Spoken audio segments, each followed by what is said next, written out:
Welcome back to Mideast in Depth. Today we'll be reflecting on Tunisia and terrorism post last week's deadly attacks in Sousse.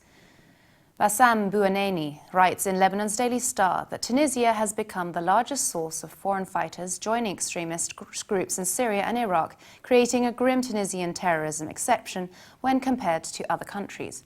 He writes, "Fear has prevailed with the upsurge in terror attacks. Chaos in neighbouring Libya has not done any good.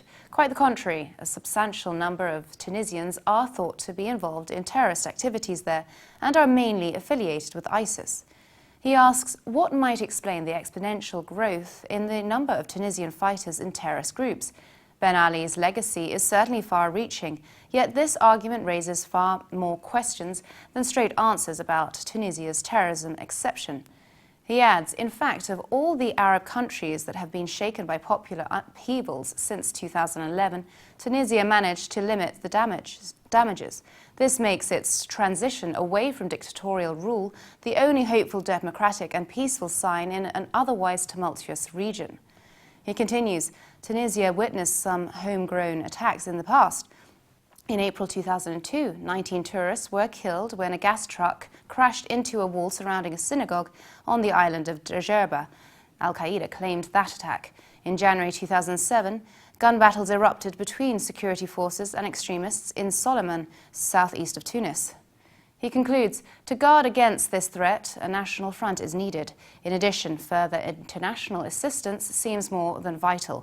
Some want the country to slide back into the times of medieval darkness.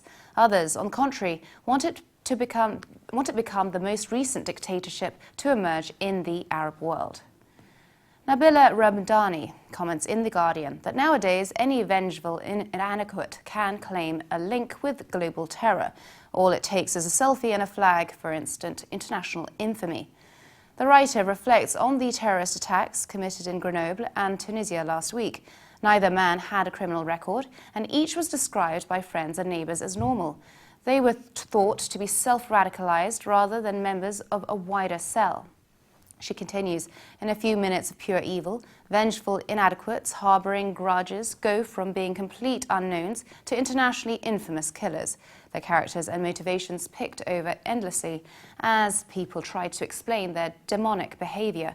Commentators invariably place them at the centre of a fantastical global mission, using thoroughly misplaced terms such as holy warrior and religious struggle. She adds, in fact, the men's affiliation to Islam seems based mostly on a twisted attempt to justify their barbarity.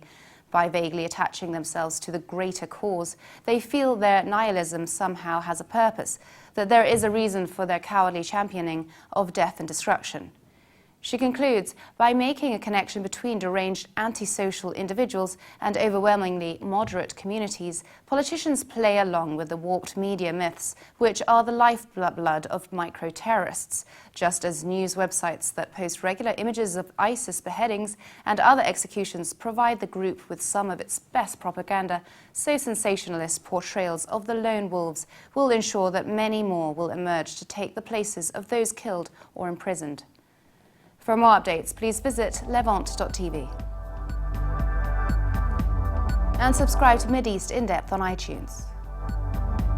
Thanks for watching. Bye for now.